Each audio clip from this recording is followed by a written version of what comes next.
Salut à tous, ici Romain, le clan des croustillants. Aujourd'hui, on va travailler la pâte à brioche à la main. Et oui, on travaille principalement les pâtes à la main. Je préfère donner des cours sur les pâtes à la main parce que le robot, il n'y a pas vraiment de difficulté. Et tout le monde n'a pas forcément de robot à la maison, donc je préfère travailler les recettes à la main. Donc je vous donne rendez-vous pour les ingrédients. A tout de suite. Pour cette recette, nous allons utiliser 1 kg de farine type 45. Ça va donner l'élasticité à notre pâte dont on aura besoin pour la pâte à brioche. Il nous faudra 12 œufs ou à peu près 720 g d'œufs. Entre 40 et 50 g de levure de boulanger. 500 g de beurre coupé en petites parcelles et mou de préférence. Ce sera plus facile à travailler. 50 g de sucre additionné à 20 g de sel. Et pour finir, 10 centilitres de lait. Voilà, on va passer à la réalisation. Pour la réalisation de notre recette, on va commencer par travailler directement sur le plan de travail. Donc il vous faut un plan qui est plutôt propre, c'est préférable.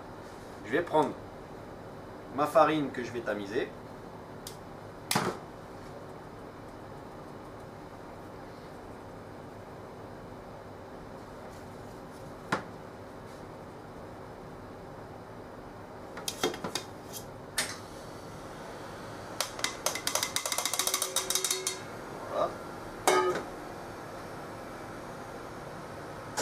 Donc on est parti sur une base de 1 kg de farine qui va nous donner à peu près 5 brioches de 8 personnes. Ce qu'on pourra faire ensuite, c'est donc réserver la pâte à brioche au congélateur, si vous ne pouvez pas l'utiliser tout de suite. Donc ma farine est tamisée, elle est sur mon plan de travail. Je vais un petit peu ouvrir et là je vais créer deux puits.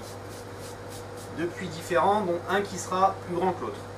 Donc on va dire sur le côté gauche, je vais faire un grand puits. J'essaye d'avoir des beaux bords pour pas que ça dérape. Et là, je vais créer un plus petit puits. Voilà, de ce côté-là. Ce que je vais faire, c'est que je vais prendre mon lait. Je vais à peu près en mettre la moitié dans un autre récipient que je vais réserver à côté. Je vais prendre ma levure. Donc mon lait est tiède.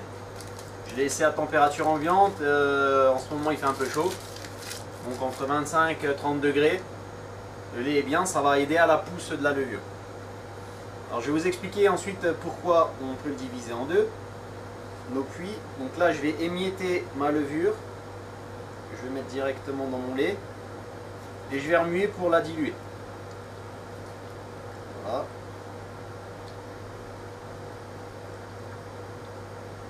Alors je veux un appareil un peu liquide. Vous préférez le faire à l'extérieur parce que si vous le faites directement dans le puits, vous risquez d'en mettre partout si vous n'avez pas trop l'habitude.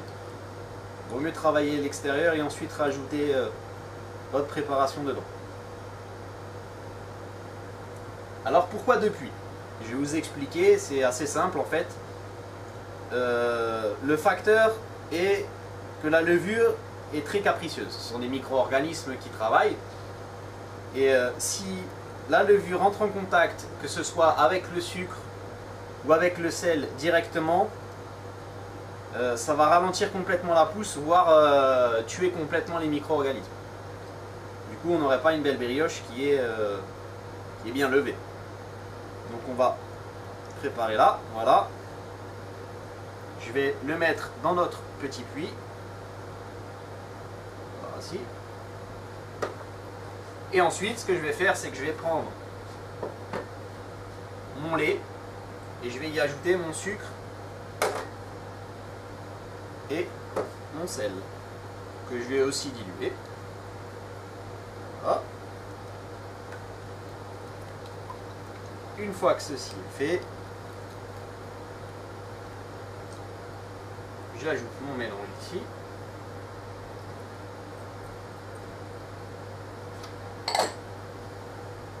Ceci, là.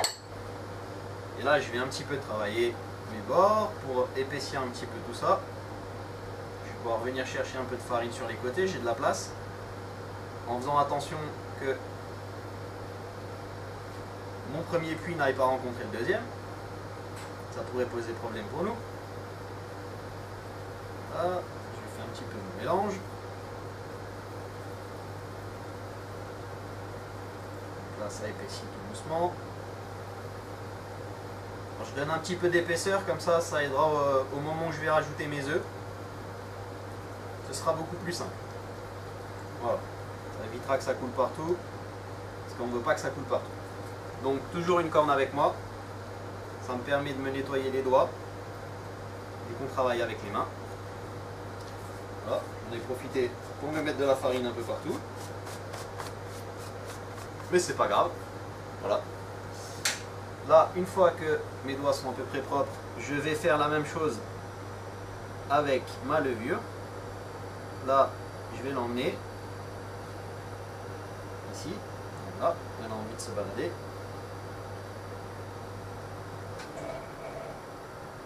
Et voilà. Alors toujours tout doucement pour éviter que justement on arrive sur du grumeau. Voilà, donc là j'ai mon petit appareil qui est prêt. Je vais le recouvrir. Ensuite, je vais pouvoir ouvrir mes deux puits. Maintenant que tout est séparé. Et je vais pouvoir y ajouter mes œufs au fur et à mesure. Voilà. Donc on évite de trop en mettre d'un coup. Sinon on risque d'avoir des problèmes au moment du pétrissage. Voilà. Donc là on ramène, on va chercher la farine sur les bords. Et on essaye de ne pas casser notre puits. En gardant toujours une main propre, on essaye toujours de travailler avec une seule main. C'est toujours plus simple après pour rattraper ce qu'on a besoin. Voilà. J'ai incorporé tous mes œufs dans ma pâte. Maintenant, je vais pouvoir faire ce qu'on appelle souffler la pâte. Donc je vais légèrement la soulever. Il faut la travailler avec le bout des doigts comme ceci. Et la soulever du plan. Ça va permettre d'oxygéner la pâte. Ce qui va donner de l'oxygène au niveau des levures pour les aider à se développer en fait. Voilà. Et là vous savez que c'est bon au moment où votre pâte ne colle plus complètement au plan de travail. Voilà, on est bien. Voilà, ma pâte est bien. Là, je vais pouvoir y incorporer mon beurre. Je prends mon beurre que j'ai coupé en parcelles. Et là, je le plante au milieu de ma pâte. Je l'ajoute complètement. Là, je mets tout mon beurre d'un coup. Donc la matière grasse doit vraiment arriver à la fin de la recette. Là, je vais refermer ma pâte par-dessus. Et je vais travailler avec le bout des doigts. Voilà. Et là, je ramène. Je travaille du centre. Je ramène, j'écrase. C'est pour ça qu'il faut que le beurre soit bien mou. Voilà. Là, je ramène des côtés vers le centre. Et pareil dans le mouvement. Des côtés vers le centre. Voilà. Voici, j'ai donc terminé d'incorporer mon beurre. J'ai une pâte bien lisse, bien souple, bien élastique comme il faut. Maintenant, je vais la débarrasser dans un calot.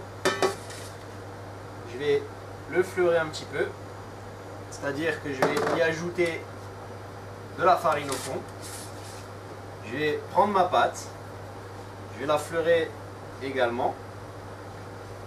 Ça va l'empêcher de coller. Je vais pouvoir former une boule.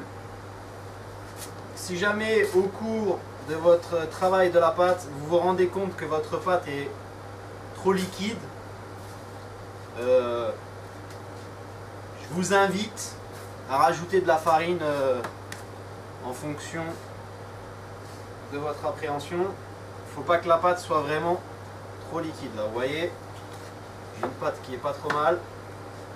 Je vais la bouler, je vais la préparer. Voilà. Elle s'est décollée toute seule. Je racle mon plan de travail pour éviter les pertes. Je vais rajouter les morceaux dessus. Voilà.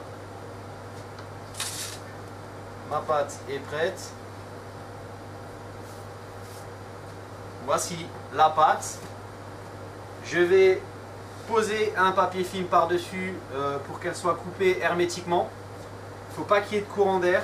Il faut que la pâte soit au sec total, entre 20 et 30 degrés pour la première pousse. Cette pâte, on va lui donner 2 pousses différentes. 2 pousses, en fait, elles sont exactement pareilles, sauf que elles ne sont pas faites dans le même temps. Donc je vais lui donner la pousse. Il nous faudra à peu près 1h30 à 2h, tout dépend si c'est plutôt à 20 degrés ou à 30 degrés. Plus la température monte, plus la pousse se fera rapidement. Nos 2 heures sont passées. Ma pâte a doublé de volume, elle a poussé, comme vous pouvez le voir. Bien hermétiquement, elle a bien gonflé. On va ouvrir ça. Regardez-moi ça, une pâte bien gonflée. Elle a complètement doublé de volume. On sent l'air. Donc maintenant, je vais légèrement la décoller. Je vais effleurer mon plan de travail. Et rappelez-vous, j'avais effleuré l'intérieur du calot. Là, je vais retourner le calot sur le plan de travail pour pouvoir rompre la pâte. Je vais vous expliquer ce qu'est rompre la pâte. Voilà. Hop.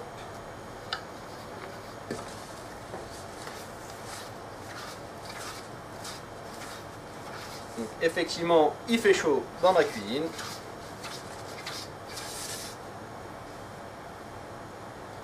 Là, vous voyez une pâte qui est bien aérienne. Je vais la fleurer. Et pour rompre la pâte, c'est très simple. Je vais la rabattre sur elle-même, en fait. Le but étant pas de travailler la pâte pour la rendre plus élastique. Le tout, c'est en fait, en la rompant, que toutes les bulles de gaz à l'intérieur soient homogènes et se répartissent à peu près partout dans la pâte. Donc là, je vais rompre ma pâte. Voilà. Je la rabats sur elle-même. D'un côté, je tapote. Donc là, elle a un peu beaucoup monté en fait. Donc elle est un peu élastique. Elle est un peu fragile. Donc quand elle est fragile et qu'elle colle trop, je rajoute de la farine. Et là, je tapote. Et là, vous allez sentir, en appuyant dessus, les bulles de gaz travailler à l'intérieur. C'est comme du papier bulle. Voilà, regardez, hop. Je tape dessus, je la retravaille, je fleure et je rabats de nouveau et je tapote. Vous voyez les bulles de gaz qui s'échappent, c'est en train de se répartir. Là, je répète de nouveau l'opération. Donc faites attention à pas trop monter pendant la pousse en température. 50 degrés c'est vraiment le grand maximum. Sinon vous allez avoir des soucis avec le beurre. Le beurre va légèrement sointer et votre pâte va être un peu trop molle comme ici. J'ai des bons coups de température dans la cuisine donc c'est un peu le souci. Le mieux si vous avez une chambre de pousse c'est de le mettre en chambre de pousse, effectivement. Ça. Pas grand monde a une chambre de pouce chez lui. Voilà. Et là ma pâte, eh bien, elle est répartie, elle a redescendu. Toutes les bulles sont réparties. Je vais pouvoir lui donner une deuxième pousse, un peu plus courte celle-ci. Et ensuite, je la romprai une deuxième fois comme ce procédé pour terminer. À la fin, je la déposerai dans un bac comme celui-ci, fleuré, comme ceci, le plus à plat possible. Voilà. que la pâte se raffermisse. Donc là, j'appuie encore de nouveau.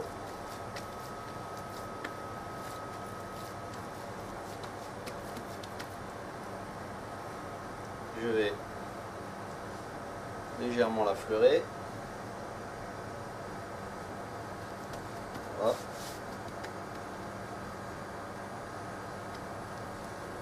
Et là, entre 1 heure et 2 heures au frigo, tout dépend de la puissance de votre frigo.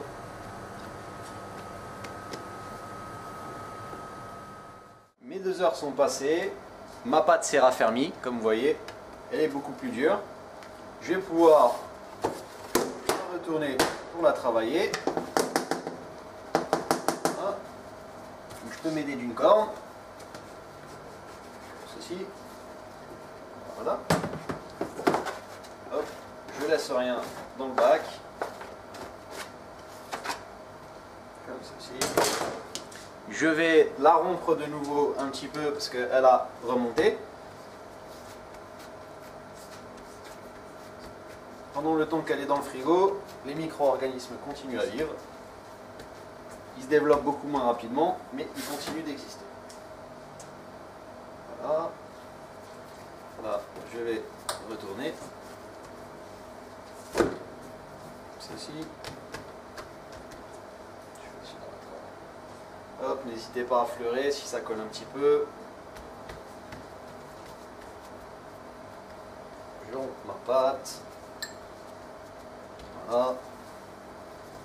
Encore un petit tour. Donc le but n'étant pas de malaxer la pâte. Il faut vraiment juste appuyer dessus. Comme ceci. J'essaye de lui donner une forme rectangulaire ou carrée pour qu'ensuite ma découpe soit plus simple.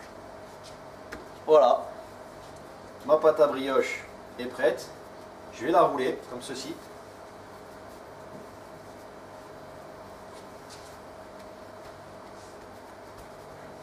Voilà. On dispose d'un beau boudin. Ensuite, il ne nous reste plus qu'à la séparer en plusieurs parties. Donc, je vous avais dit que pour cette recette, on pourrait obtenir 5 belles brioches. Donc, on va le couper en 5. Donc, à peu près comme ça. Voilà. Ceci. Voilà. Et voilà. Donc après, c'est à vous de voir. Une brioche entière. Une boule, une tresse. C'est à vous de faire le choix de comment vous la désirez. Pour la tresse, vous prenez votre boule. Vous la coupez en 3 parties. Vous la roulez, vous faites des boudins, des longs boudins que vous tressez en croisement. Pour une brioche préparée dans un moule à cake, vous pouvez prendre le pâton, le découper en 4, le bouler, et une fois boulé, vous déposez vos 4 boules en long dans votre moule et vous le passez au four à peu près 40 minutes à 150 degrés, en n'oubliant pas, bien sûr, de badigeonner de lait abondamment la brioche pendant la cuisson. Ça va lui donner une belle dorure et ça va éviter qu'elle brûle aussi. Et la petite astuce, si vous voyez que votre brioche commence à trop colorer sur le dessus, le plus simple c'est de poser un papier aluminium par dessus. Ça va un petit peu bloquer la cuisson et votre brioche sera plus belle et évitera de brûler en fait. Voilà, notre recette est terminée. C'était Romain pour le Clan des Croustillants. Je vous donne rendez-vous à la prochaine vidéo. Salut à tous!